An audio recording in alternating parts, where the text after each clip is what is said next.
How's it going, YouTube? Tyler, the Hotshot Hauler here, guys.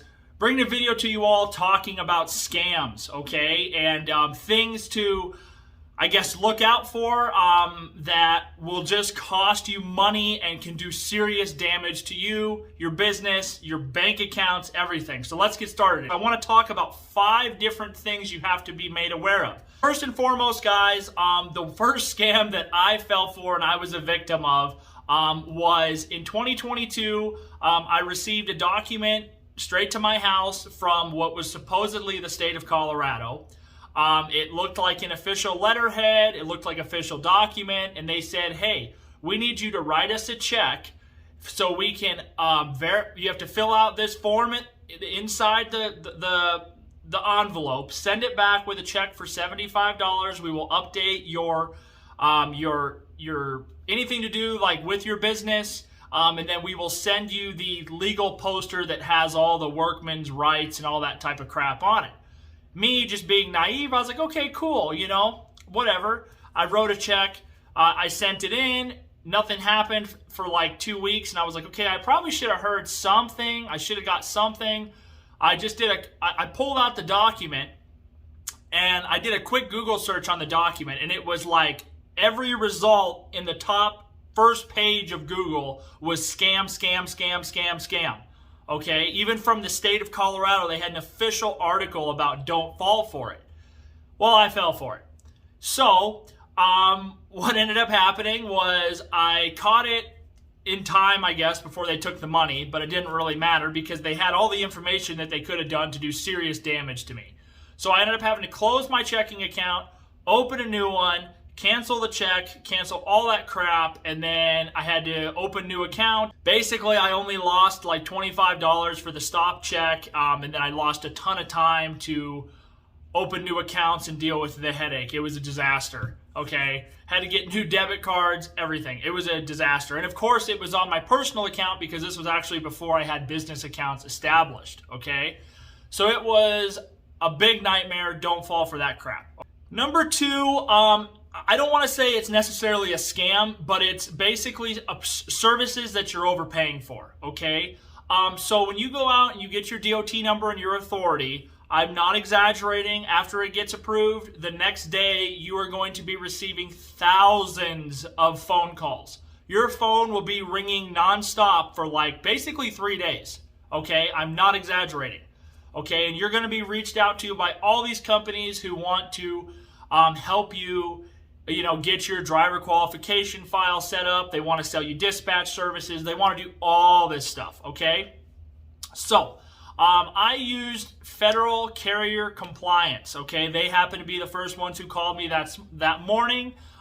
They took care of all of my file, okay? Yes, they took care of it all for me. They were super nice. They are a legit company, okay? But you're going to pay for their services. So what did they do for me? Okay, well, they sent me a blank packet for my driver qualification file that I had to fill out anyways.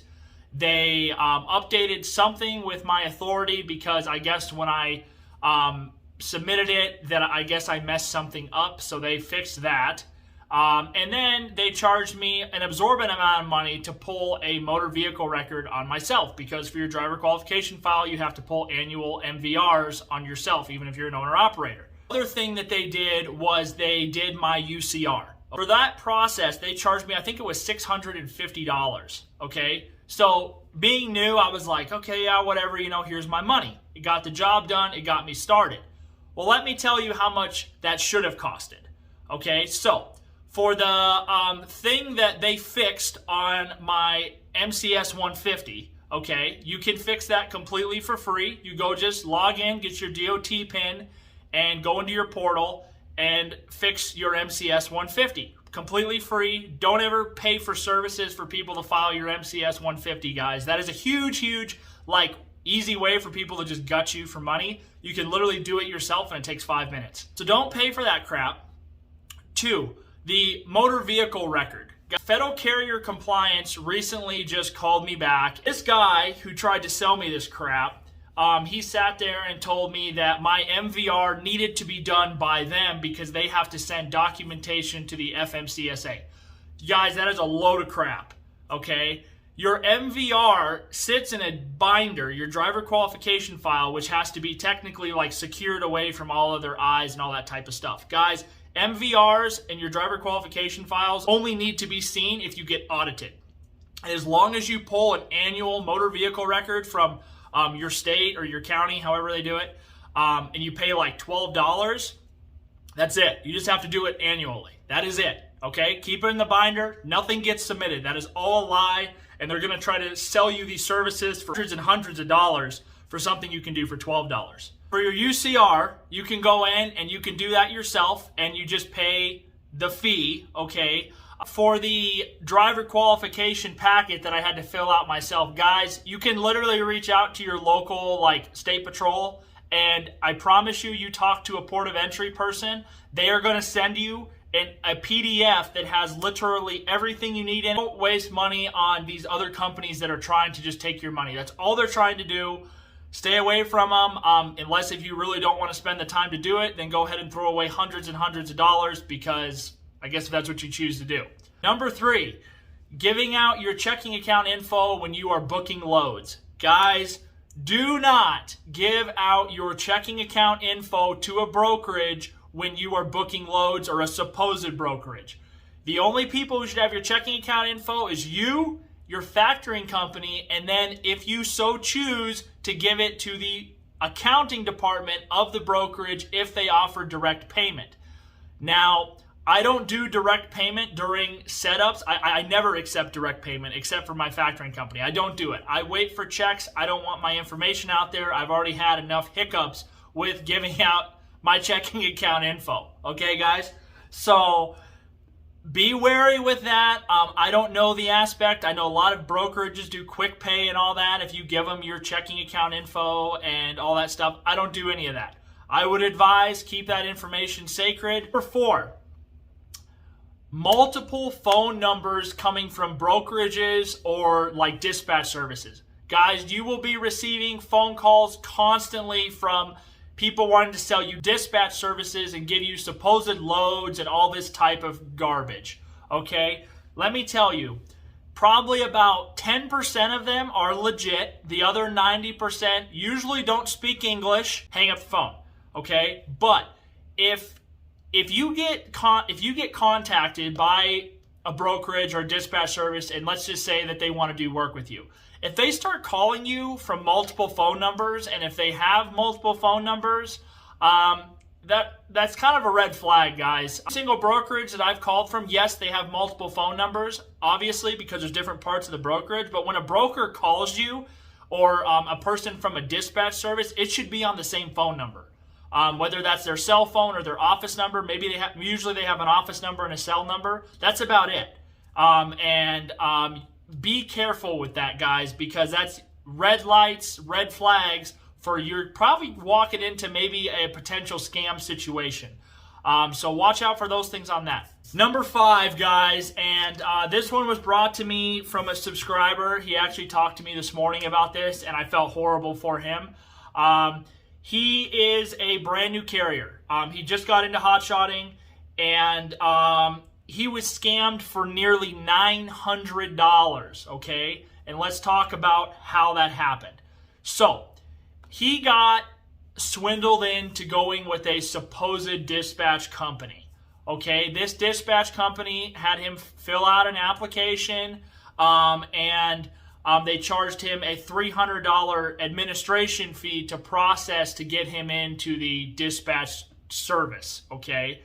Then they wanted over $500 because since he had a new authority, they had to supposedly charge him extra fees to be able to give him loads because his authority was too new.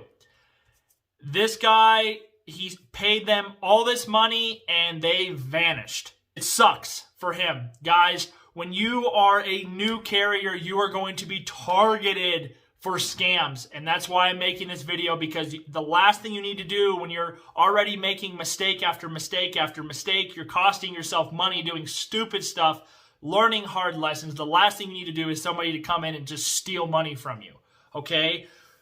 Be very, very wary of scams, okay?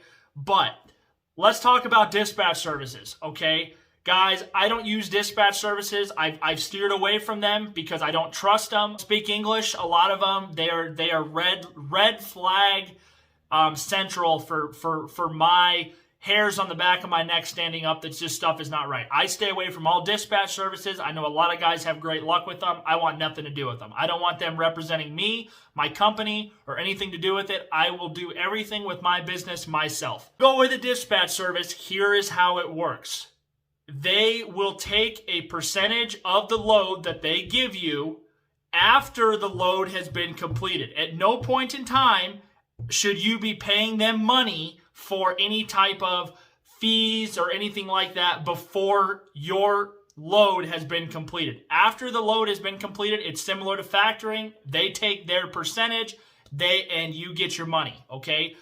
Be careful with that, guys. There is dispatch services out there. Yes, they are legit, and I know some of the ones that some guys I know signed up for, some of them charged fees, some of them didn't. Just be careful with that, okay? And let me make this very, very clear. Nobody and no company can change your authority being able to carry cargo, okay? A huge problem that is even more prominent in 2023 than it was in 2022 is MC authority time frame, okay? And that means that brokerages will not give loads to new MCs. And it is even worse this year than it was last year, okay? Nobody and no company can change that because when they book a load for you, it's under your MC. Unless if you are leased under somebody else's authority, it's under your MC. It has to be, okay? Because you are the carrier. So no dispatch service can say, oh, give us money so we can make sure that we can make these brokerages give you loads. That's not going to happen. They're not going to give it to a new MC. They just won't do it. They have strict deadlines in place for what and who they will give freight to for their deadlines, okay? The only thing that may influence that is if you've gone through your entrance safety audit and you've passed. Some brokerages will accept that and say, okay, because some of them want a year, but you could be like, hey, I have 9 months, but I've passed my audit. That's actually already worked for me once. They said, oh, okay, cool, you passed your audit. Let me send it up. I had to wait about 30 minutes. They gave me the load. It went through. Okay, that is the only thing that might change a brokerage not giving you freight is your audit. No amount of money, no person, nothing is going to change that. So do not fall victim to these dispatch services that want to help you guys, because you have to remember at the end of the day, they are a business just like you. And unfortunately, a lot of those businesses also scam and screw over a lot of guys on the road. So be very careful with all this stuff, guys. If you have any scams or anything that has happened to you, please don't hesitate to throw them in the comment section, guys. I hate seeing guys out there on the road get scammed. Unfortunately, we've all fallen for it, and it sucks. And it's so infuriating because we work so hard for our money, and then you get some scumbag who swoops in and is just going to take advantage of somebody. Guys, if it doesn't seem right, and if they're asking for money, there's usually, you need to really think like, is this legit? And when in doubt, literally do a Google search or maybe call people who you know and see. Because I've had people who've called me and said, hey, this kind of seems a little sketchy, and I'd be like, stay away from it, it's a scam, because I already fell for it, so don't fall for it. But guys, that's all I got. I really appreciate you guys watching this, and I really hope that you guys can avoid scams. Obviously, these scammers are getting more and more ingenious, and they're coming up with new ways to scam us every day. But guys, just remember, if it doesn't smell right, if it doesn't feel right, and if they want your money, something's probably not right, so just be careful. Be very careful, because the amount of damage they can do is much more than financial. They can do some serious damage to you, your company, and all that type of stuff that you've worked so hard to grow. So anyways, guys, thank you for watching. Like I said, again, please don't hesitate to throw any comments or questions in the comment section. If you enjoyed this video, please shoot me a like and a subscribe. And guys, keep your head on a swivel and watch out for scammers. Thanks for watching.